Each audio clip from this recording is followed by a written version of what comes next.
آج ہم ایک ایسے سوال کا جواب تلاش کریں گے جو ہر انسان کو سوچنا چاہیے۔ میری حقیقت کیا ہے؟ میں کون ہوں؟ کہاں سے آیا ہوں؟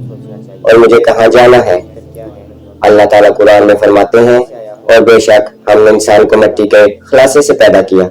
یہ ہماری جسمانی حقیقت ہے، مٹی سے بنے ہیں اور ایک دن مٹی میں واپس جانا ہے۔ لیکن اللہ نے صرف جسم نہیں بنایا بلکہ فرمایا، پھر میں نے اس میں اپنی روح پھونکی۔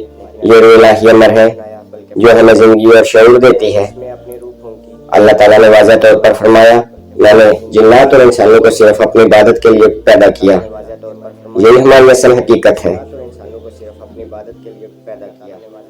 عبادت صرف نماز اور روزے کا نام نہیں بلکہ زندگی کا ہر لمحہ اللہ کی مرضی کے مطابق گزارنا ہی عبادت ہے۔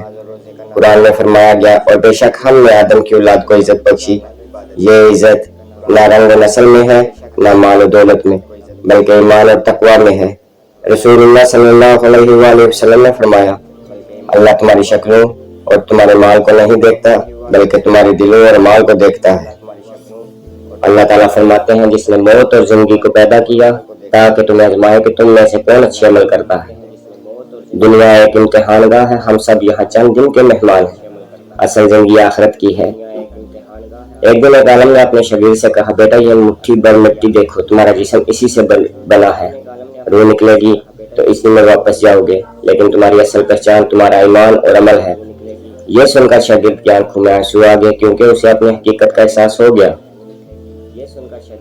ہماری حقیقت ایک عاجز بندے کی ہے، یہ دنیا چند لمحوں کی مہمان ہے لیکن آخرت ہمیشہ کی۔ آئیے آج عہد کریں کہ اپنی زندگی اللہ کی مرضی کے مطابق گزاریں، تکبر کو چھوڑیں، عاجزی اختیار کریں اور اپنی آخرت کی تیاری کریں۔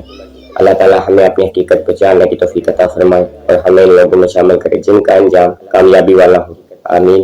وما علینا الا البلاغ المبین۔